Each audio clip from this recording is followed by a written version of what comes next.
Vamos fazer a correção do exercício sobre quinhentismo.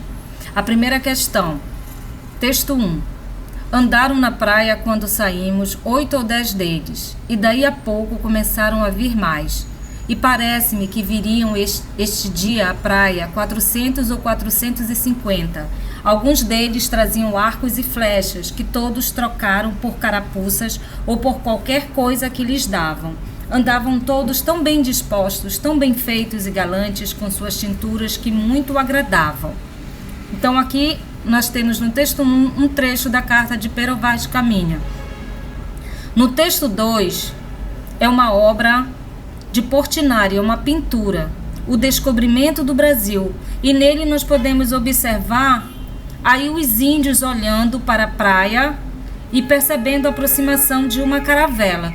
Então é muito comum essas questões em que nós temos que fazer análise de 2 até 3 textos, às vezes comparando, percebendo as diferenças, a temática que é parecida. Vamos ver agora a pergunta. Pertencentes ao patrimônio cultural brasileiro, a carta de Pero Vaz de Caminha e a obra de Portinari retratam a chegada dos portugueses ao Brasil. Da leitura dos textos constata-se que a resposta certa é a letra C. A carta, como testemunho histórico político, mostra o olhar do colonizador sobre a gente da terra. E a pintura destaca em primeiro plano a inquietação dos nativos. Então essa carta a gente até viu lá na nossa aula sobre o quinhentismo.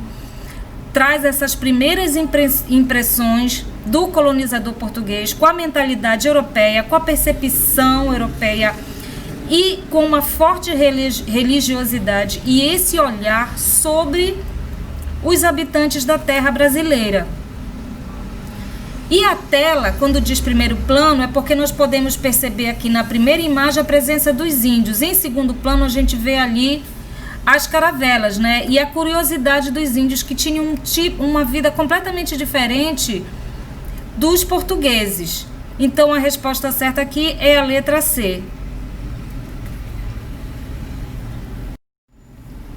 Número 2. As primeiras manifestações literárias que se registram na literatura brasileira referem-se a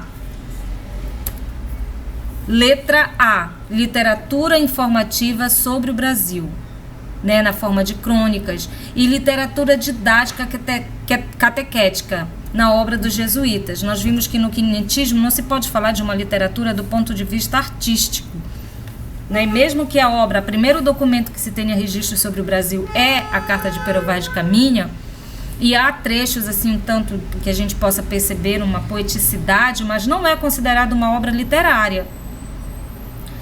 Tá? Então, nos primórdios da chegada dos portugueses aqui, essa era uma literatura informativa. Então, a gente pode dizer que o quinhentismo a gente fala de uma literatura informativa e numa literatura formativa. A informativa com aquela ideia de falar sobre o Brasil, descrever, né? São textos muito descritivos, científicos, crônicas das viagens desses europeus aqui, ou que eles escreviam só de ouvir falar, né? Nem estando presentes aqui. E a literatura didática catequética, porque os jesuítas eles usavam uma didática para poder passar os ensinamentos religiosos, né, cristãos e católicos ali para os índios, né, nesse processo de colonização, tentar mudar a mentalidade e os costumes indígenas. 3. A literatura de informação corresponde às obras, letra C, de jesuítas, cronistas e viajantes, né, que se enquadra aqui dentro da literatura informativa com a literatura didática dos jesuítas. Qual das afirmações, vamos para 4, qual das afirmações não corresponde à carta de Pero Vaz de Caminha? Eu vou até ler todas elas. A. Observação do índio como um ser disposto à catequização. Está correto, isto corresponde à carta de Pero Vaz de Caminha. Aquela percepção de que o índio queria ser catequizado. Se vocês estão lembrados da aula, aquele trecho lá, que eu não apresentei a carta toda, mas os trechos, eles são bastante reveladores, né? Quando termina aquele trecho que eu apresentei, dizendo que uma das maiores obras que os portugueses iam fazer ali era salvar aquela gente, ou seja, o modo de vida dos índios não era o modo aceito pelos europeus, né? Então eles sempre percebiam que eles iam salvar, que aquilo ali dominar, né? E que eles estavam predispostos a essa catequização. Letra B, deslumbramento diante da exuberância da natureza tropical. A natureza tropical é bem diferente da europeia, então isso aqui também se percebe na obra, lá na carta de Pero Vaz de Caminha.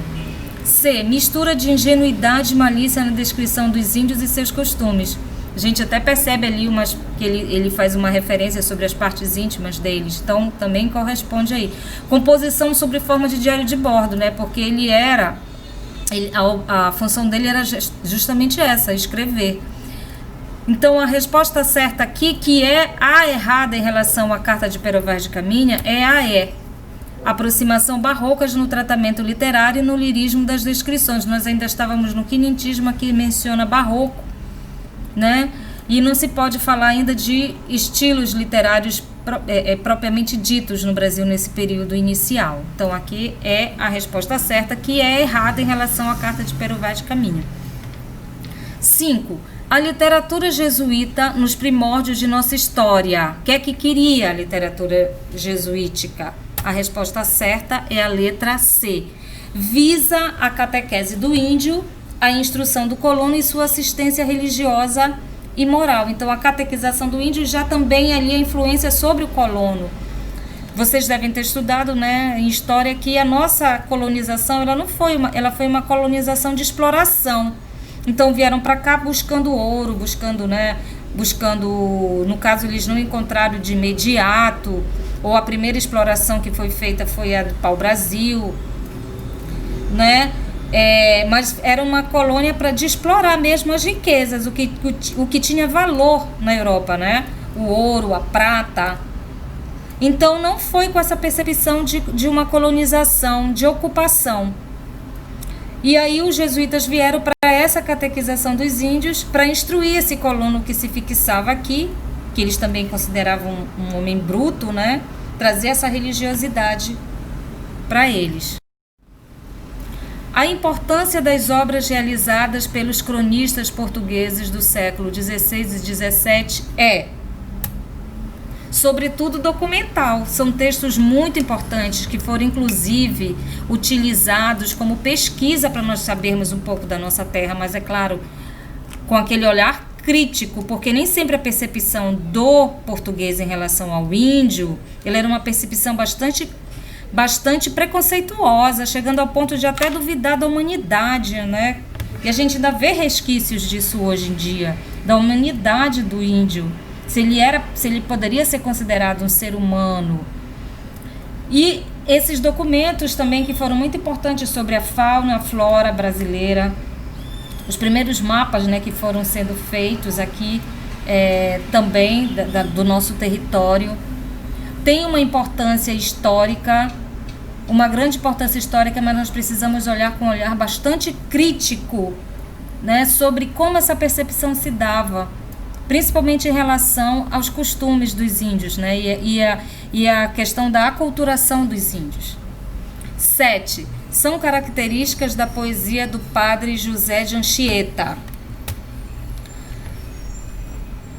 Função pedagógica, temática religiosa, expressão em redondilhas, o que permitia que fossem cantadas ou recitadas facilmente, porque eles tinham que encontrar uma forma, os jesuítas, de passar esse conhecimento religioso, de falar, né, de Jesus, de Deus, que a gente pode perceber, poxa, mas não é bom falar de Jesus, de Deus, quem é cristão, né, falar de Jesus, mas a gente tem que perceber como isso foi feito de uma forma que colocava o modo de vida do índio como uma forma errada, pecaminosa, que precisava ser modificado. E isso se torna uma coisa muito violenta, esse processo de aculturação também.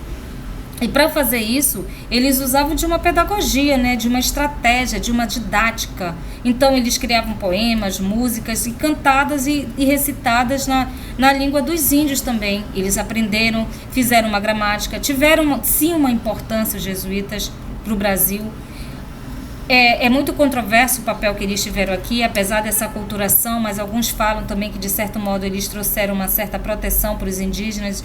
Isso aí vocês discutem melhor nas aulas de história, né? E para fazer isso, quando se fala em redondilhas, na verdade, é a forma de estrutura do poema, né? Dos versos, dos poemas que eles criavam, das músicas que eles criavam, para poder trabalhar aí com os índios, a questão pedagógica e de catequização.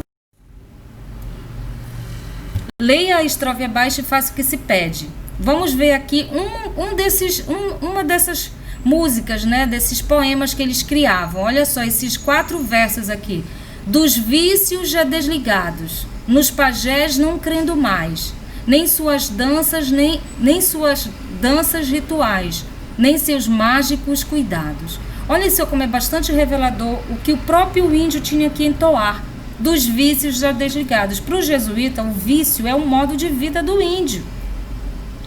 Então, quando diz dos vícios já desligados, quer dizer os índios se desligando do modo de vida deles, usando talvez roupas, né?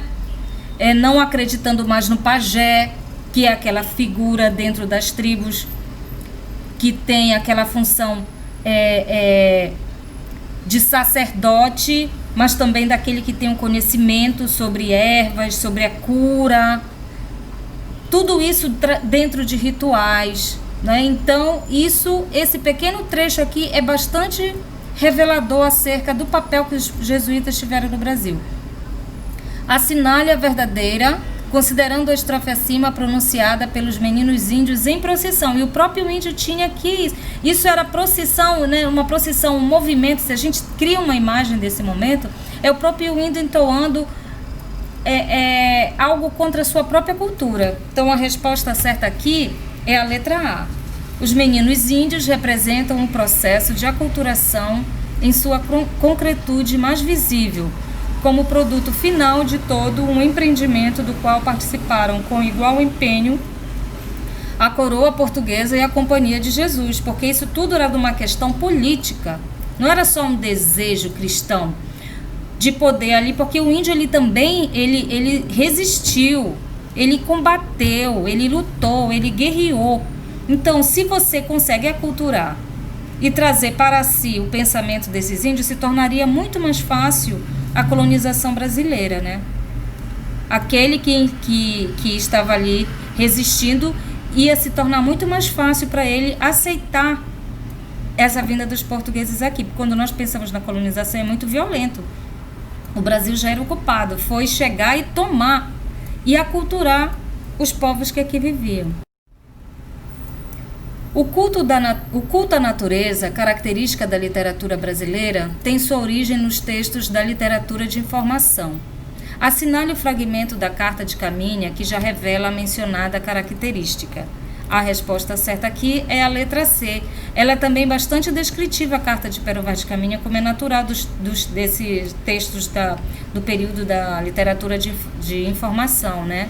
Então, o trecho aqui que mostra isso, esse culto à natureza, que até hoje a gente percebe isso em outras escolas literárias, e até mesmo assim como se admira a beleza do Brasil, a exuberância da Mata Atlântica, da Amazônia, né, da fauna brasileira. E aqui um trecho, então, dessa carta. Mas a terra em si é muito boa de ares, tão frios e temperados como os de Entre Douro e Minho, que é a localidade lá de Portugal. Porque neste tempo de agora, assim os achávamos, como os de lá. Águas são muitas e indefinidas, de tal maneira é graciosa, e querendo aproveitá-las, dar-se-á nela tudo por bem das águas que tem. Então, esse culto à natureza a gente percebe em vários momentos da literatura brasileira.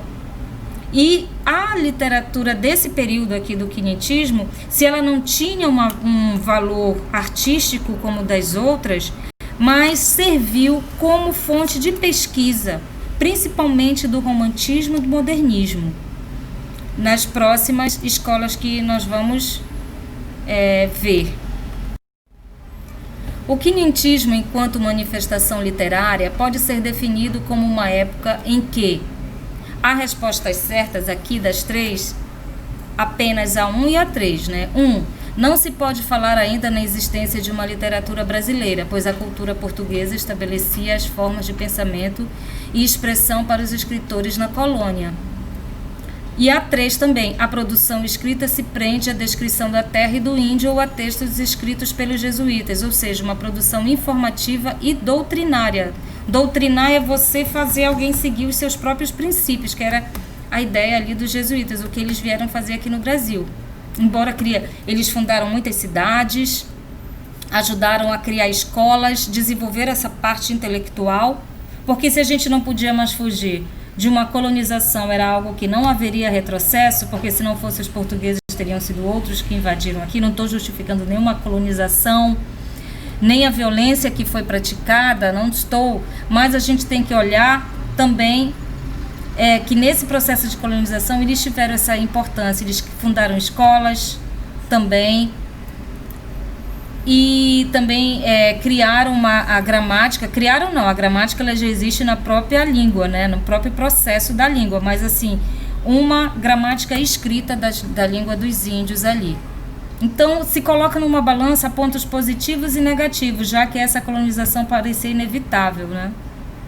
Se não fosse por eles, seria por outros. E eles, portugueses, entraram em guerra com outros holandeses, franceses, lutando por esse território que, na verdade, já tinha dono, né, gente?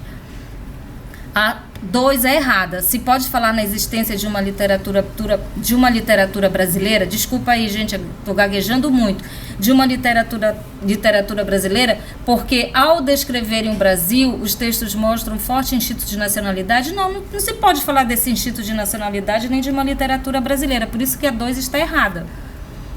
O que havia no princípio era um estrangeiro, um português, tentando explorar ao máximo essa terra aqui, para a coroa portuguesa. Tomar posse, aquilo fazia parte do que era português, da coroa portuguesa. Então não tem sentido de brasilidade ainda. O índio não era brasileiro.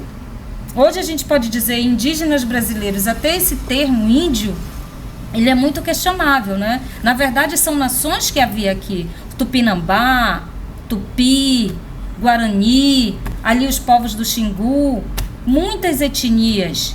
E a nacionalidade deles, se existe isso dentro da língua dos índios, era essa origem deles. Então, a formação do povo brasileiro, ela vai se dar aos poucos. Então, por isso que essa número 2 aí tá bastante errada. E essa era a questão que não tinha número, tá? A feição deles é serem pardos, maneira de avermelhados, de bons rostos e bons narizes, bem feitos. Andam nus sem nenhuma cobertura.